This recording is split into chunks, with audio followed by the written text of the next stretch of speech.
என் நெஞ்சில் குடியிருக்கும்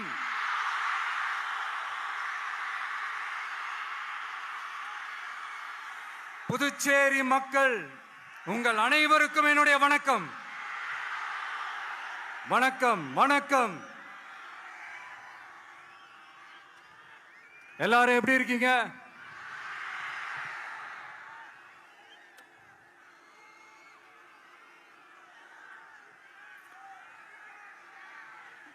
இந்த ஒன்றிய அரசுக்கு தான் தமிழ்நாடு ஒரு தனி மாநிலம், புதுச்சேரி ஒரு தனி யூனியன் பிரதேசம். அவங்களுக்கு தான் தமிழ்நாடு தனி, புதுச்சேரி தனி, இப்படிலாம் இருப்பாங்க. ஆனா நமக்கெல்லாம் அப்படி கிடையாதுங்க. நாமெல்லாம் வேறு வேறு கிடையாது. நாம் எல்லாரும் ஒண்ணுதான்.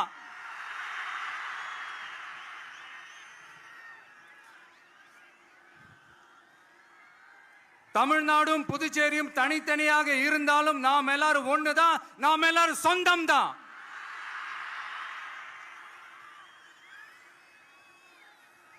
வேற வேற வீட்டுல, வேற வேற ஊர்ல, வேற நாட்டுல, வேற ஸ்டேட்ல இருக்கிறதுனால நாம் எல்லாரும் சொந்தங்கள் இல்லைன்னு ஆயிட முடியுமா? அது எப்படி முடியும்? இப்ப பாத்தீங்களா, ஒருத்தருக்கு ஒருத்தர் பார்த்துக்கும் போது அந்த பாச உணர்வு, அதுதாங்க, அது மட்டும்தான். அது இருந்துட்டாலே போதும், வேற எதுவுமே தேவையில்லை.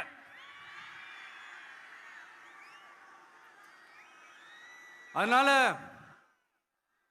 தமிழ்நாடு, புதுச்சேரி, கேரளா, கர்நாடகா, ஆந்திரா மட்டும் இல்ல, உலகத்துல எந்த மூலையில நம்ம வகைரா இருந்தாலும் அவங்க எல்லாருமே நம்மளோட உயிர் தான். அவங்க எல்லாருமே நம்மளோட உறவு தான்.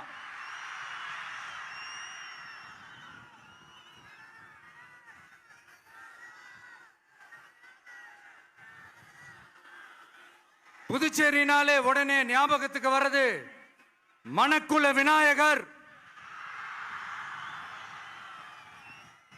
அரவிந்தர் ஆசிரமம், வில்லியனூர் மாதான் சொல்லி இவங்க எல்லாரும் ஞாபகத்தில் வருவாங்க. அது மட்டும் இல்ல, மகாகவி பாரதியார் அவர்கள் இருந்த மண், பாவேந்தர் பாரதிதாசன் அவர்கள் பிறந்த மண்.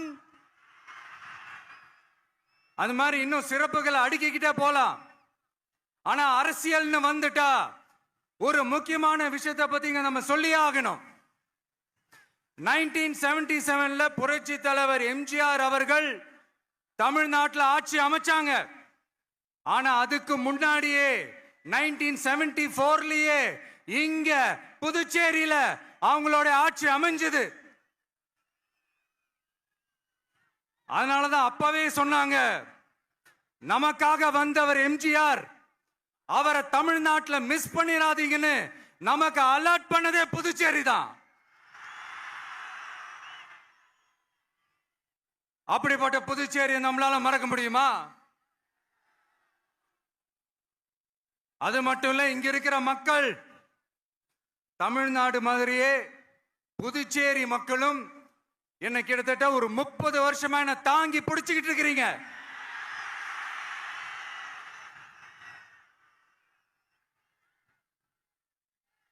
அதனால இந்த விஜய் தமிழ்நாட்டுக்கு மட்டும்தான் குரல் கொடுப்பான்னு நினைக்காதீங்க. அப்படி பண்ணாத தவறு. புதுச்சேரி மக்களுக்கும் சேர்த்து தான் குரல் கொடுப்பான். அது என்னுடைய கடமையும் கூட. அதனாலதான் இங்க நீங்க ஃபேஸ் பண்ற பிரச்சனைகளை பத்தி இன்னைக்கு நான் பேசுறதுக்காக வந்திருக்கிறேன். அது மட்டும் இல்ல, இந்த புதுச்சேரி கவர்மெண்ட்டை பத்தி நாம சொல்லியே ஆகணும். இது டெஃபினட்டா தமிழ்நாட்டில் இருக்கிற மாதிரி நம்ம திமுக கவர்மெண்ட் மாதிரி கிடையவே கிடையாது. ஏன்னா வேற ஒரு அரசியல் கட்சி நடத்துற நிகழ்ச்சியாகவே இருந்தாலும் அந்த நிகழ்ச்சிக்கு தன்னெழுச்சியா வர நம்ம மக்களுக்கு பாதுகாப்பு கொடுத்து பாரபட்சமே காட்டாம இந்த கவர்மெண்ட் நடந்துகிட்டு இருக்கிறாங்க. அப்படிப்பட்ட இந்த புதுச்சேரி கவர்மெண்ட்டுக்கும் நம்ம புதுச்சேரி சிஎம் சார் அவர்களுக்கும் இந்த நேரத்தில் என்னுடைய மனப்பூர்வமான நன்றிகளை தெரிவிச்சுக்கிறேன். இத பார்த்தாவது தமிழ்நாட்டில் இருக்கிற அந்த திமுக கவர்மெண்ட் கத்துக்கிட்டா நல்லா இருக்கும்.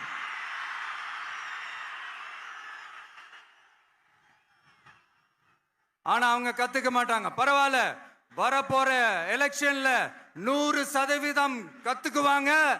அத நம்ம மக்கள் பார்த்துக்குவாங்க.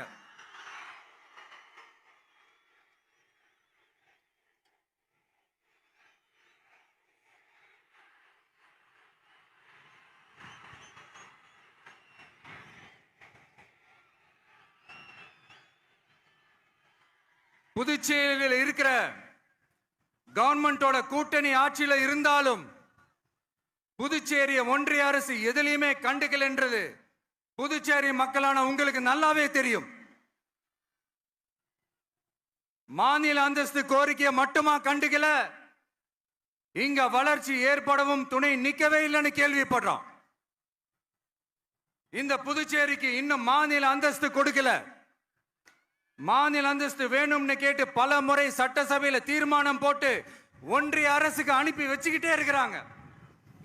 இந்த வருஷம் கூட மார்ச் மாசம் 27ஆம் தேதி 2025 அன்னைக்கு ஒரு தீர்மானம் போட்டாங்க.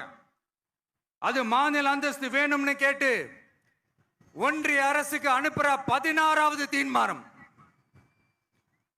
புதுச்சேரி காரைக்கால் பகுதிகளில் மூடப்பட்ட 5 மில்கள், பல்வேறு தொழிற்சாலைகளை மீண்டும் திறக்கிறதுக்கு இதுவரைக்கும் ஒரு துரும்ப கூட கிள்ளி போடல.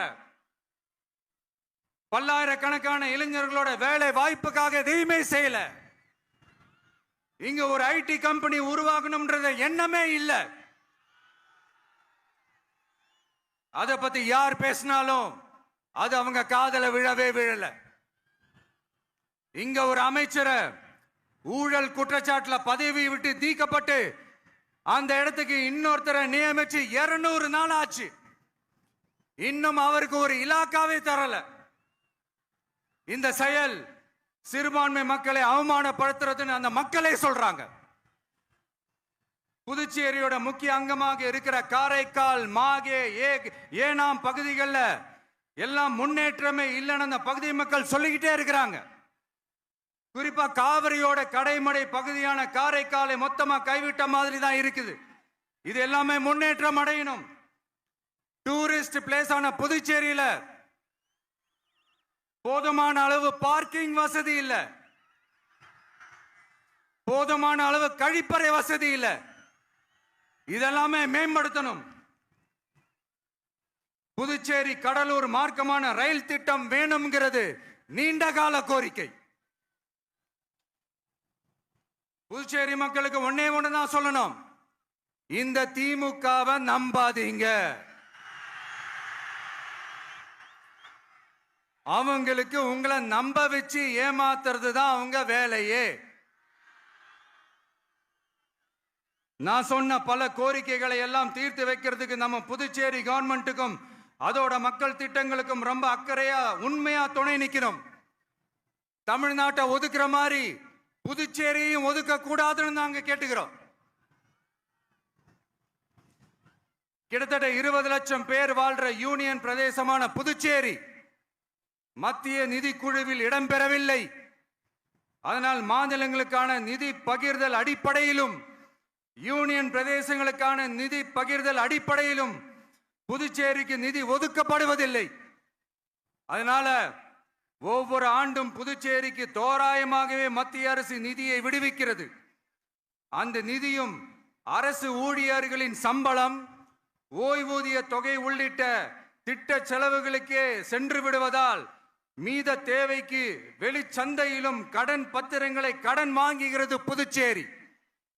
இந்த நிலைமை மாறணும்னா ஒரே வழி, மாநில அந்தஸ்து நம்ம புதுச்சேரி மக்களோட பல்லாண்டு கால கோரிக்கை. புதுச்சேரிக்கு போதுமான நிதி வரத்து இல்லாததுனால வெளியே கடன் வாங்க வேண்டியதா இருக்கு. புதுச்சேரியோட கடனை குறைச்சு தற்சார்பு பொருளாதாரத்தை வளர்த்தெடுக்க திட்டங்கள் வகுக்கப்பட வேண்டும். மாநில அந்தஸ்து வாங்கினா மட்டும் போதாது இல்லையா, தொழில் வளர்ச்சியும் தேவையாச்சே. புதுச்சேரி தென்னிந்தியாவின் முன்னணி இண்டஸ்ட்ரியல் ஹப்பாக மாற்ற எல்லா முயற்சிகளும் எடுக்க வேண்டும். இந்திய அளவில் ரேஷன் கடைகளே இல்லாத மாநிலம் புதுச்சேரி தான். ஏழை எளிய மக்களுக்கு வாழ்வாதாரமே ரேஷன் கடைகள் தான். மற்ற மாநிலங்கள்ல இருக்கிற மாதிரி இங்கேயும் அரிசி, சர்க்கரை, பருப்பு, கோதுமை, எண்ணெய்னு அனைத்து பொருட்களும் வழங்கும் முறை சீராக்கப்பட வேண்டும். கடைசியா மீன் பிடிக்க செல்லும் காரைக்கால் மீனவர்களை அடிக்கடி கைது செய்யும் இலங்கை கடற்படை அவர்களின் படகுகளையும் பறிமுதல் செய்து விடுகிறது. அதனால் நீண்ட போராட்டங்களுக்கு பிறகு அவர்கள் விடுவிக்கப்பட்டாலும் படகுகள் கிடைக்காததால் படு மோசமான நிலைக்கு தள்ளப்படுகின்றனர். இந்த நிலை மாற வேண்டும்.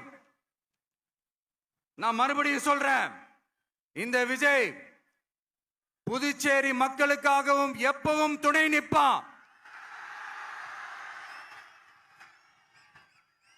வரப்போற புதுச்சேரி தேர்தல் களத்துல நம்மளுடைய தமிழக வெற்றி கழகத்தின் கொடி பட்டொளி வீசி பறக்கும். கான்பிடென்டா இருங்க, நல்லதே நடக்கும்.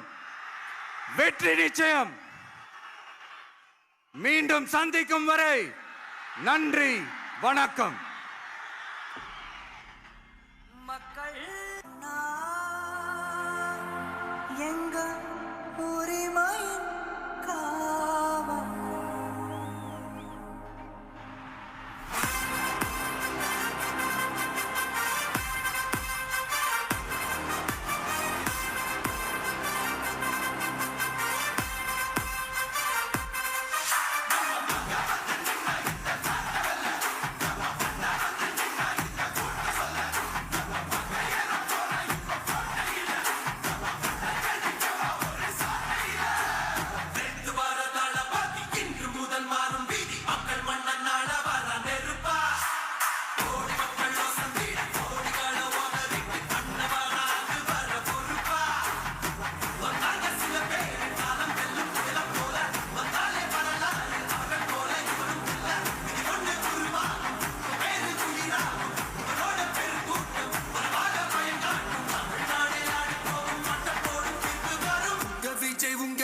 உயிரன வரனா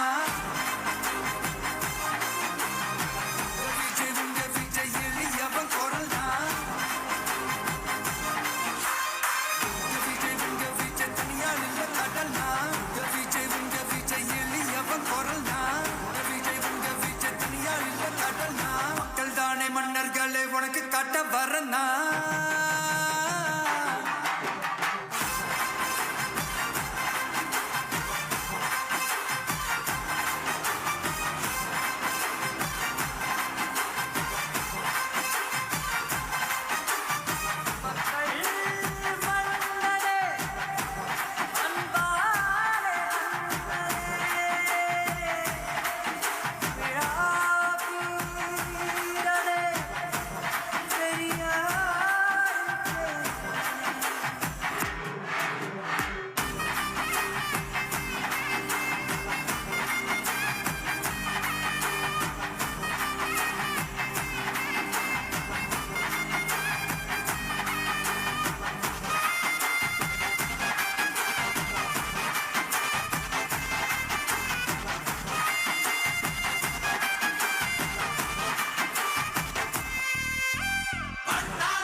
விஜய் உங்க விஜய் உயிரன வரனா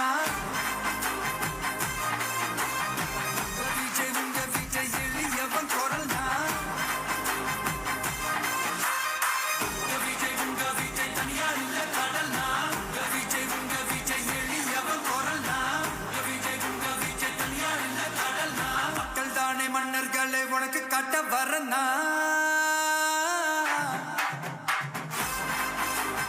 உங்க விஜய் உயிரென வரனா உங்க விஜய் எளியவ குரல்னா நன்னாட வர நெருப்பா கோடி மக்கள் வசந்திட கோடிகள ஓனதிக்கு கண்ணவராது வர பொறுப்பா வந்தாங்க சில பேர் காலம் வெல்லும் புயலம் போல வந்தாலே வரலாறு அவர்கள் போல இவனும் இல்ல இது ஒண்ணு குருவா பேரு குயிரா இவனோட பெரு கூட்டம் பரவாக பயங்காட்டும் தமிழ்நாடே ஆடி போகும் மட்ட போடும் தீர்ப்பு வரும் உங்க விஜய் உயிரென்ன வரனா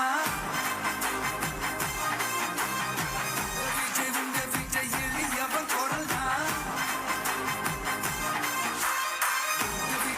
விஜய் தனியா நின்ற கடல்னா விஜய் எளியவன் குரல்னா